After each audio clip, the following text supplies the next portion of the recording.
اب کارپیٹ ناپاک ہو گیا ہے، اس کو پاک کرنا ہے، اس کا طریقہ کیا ہے آئیے وہ بھی سیکھ لیتے ہیں۔ مثال کے طور پر کارپیٹ پر بچے نے پیشاب کر دیا یا کوئی اور ایسی نجاست غلیظہ لگی جس کی وجہ سے کارپیٹ ناپاک ہو گیا، قالین ناپاک ہو گیا، اس کو پاک کرنا ہے تو ایک طریقہ تو یہ ہے کہ اس کے اوپر اچھے طریقے سے پانی جو ہے وہ چھڑکاؤ کریں، پانی کے ساتھ اس کو صاف کریں، صاف کرنے کے بعد اس کارپیٹ کو لٹکا دیں، لٹکانے کے بعد دیوار پر یا دروازے پر لٹکا دیں۔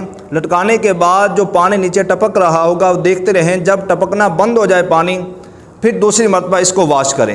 واش کرنے کے بعد پھر دوبارہ قالین کو لٹکا دیں دیوار پر یا دروازے پر۔ لٹکانے کے بعد جب پانی نیچے ٹپکنا بند ہو جائے تیسری مرتبہ پھر ایسے ہی کریں، اچھے طریقے سے اسے واش کریں۔ واش کرنے کے بعد پھر دوبارہ اسے لٹکا دیں۔ جب تیسری مرتبہ آپ ایسا کریں گے پانی جب ٹپکنا بند ہو جائے آپ کا کارپیٹ پاک ہو جائے گا۔ اب دوبارہ جو ہے وہ اس کو بچھا کر اس کے اوپر نماز پڑھنا چاہیں، عبادت کرنا چاہیں تو کر سکتے ہیں۔ لیکن ہمارے یہاں کیا ہوتا ہے، کارپیٹ ناپاک ہو گیا، جہاں نجاست لگی ہے وہاں جو ہے وہ گیلا کپڑا جو ہے وہ لگا کے اس کو جو ہے وہ صاف کر دیا جاتا ہے، تو ایسے کارپیٹ پاک نہیں ہوتا، ناپاک ہی رہے گا۔ اگر کسی نے اس طرح پاک کیا وہ ناپاک ہی ہے، اگر اس پر کسی نے کھڑے ہو کر نماز پڑھی تو نماز بھی نہیں ہوگی، کیونکہ نماز کی شرائط میں سے پہلی شرط ہی طہارت ہے کہ نمازی کا بدن، لباس اور جس جگہ نماز پڑھ رہا ہے اس جگہ کا پاک ہونا ضروری ہے۔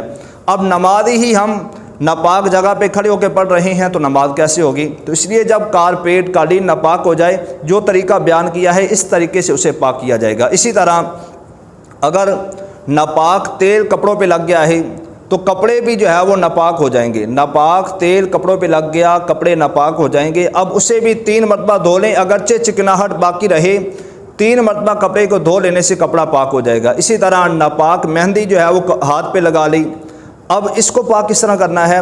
تو اس کا بھی طریقہ یہی ہے، یہ ضروری نہیں ہے کہ وہ ہاتھ کو رگڑ کے جو ہے وہ مہندی کو اتارنا ضروری ہے، نہیں، بلکہ آپ اچھے طریقے سے ہاتھ کو جو ہے وہ 3 مرتبہ دھو لیں، آپ کے ہاتھ پاک ہو جائیں گے۔ صابن کے ساتھ دھو لیں یا جیسے مرضی آپ چاہیں دھو لیں، آپ کے ہاتھ پاک ہو جائیں گے، اگرچہ جو ہے وہ ناپاک مہندی جو ہے وہ ہاتھوں پہ لگی ہو، 3 مرتبہ ہاتھ دھو لیں، آپ کے ہاتھ پاک ہو جائیں گے۔ اسی طرح آپ نے دیکھا ہوگا کہ گاؤں دیہاتوں میں جو گھروں کے صحن ہوتے ہیں ان کو گوبر سے لیپا جاتا ہے۔ گوبر سے لیپی ہوئی جو زمین ہے اس پہ کھڑے ہو کر بھی نماز پڑھنے سے نماز نہیں ہوتی۔ اگر کسی نے اس پہ کھڑے ہو کے نماز پڑھی تو نماز نہیں ہوگی۔ ہاں اگر وہ جگہ خشک ہو جاتی ہے، خشک ہونے کے بعد اس کے اوپر کوئی موٹا کپڑا بچھا کے یا مصلی بچھا کے نماز پڑھنا چاہیں تو نماز ہو جائے گی، لیکن ویسے ہی وہ گیلی جگہ ہے اس کے اوپر اگر کسی نے کھڑے ہو کر نماز پڑھی تو نماز نہیں ہوگی۔ یہ بہت اہم مسئلہ ہے۔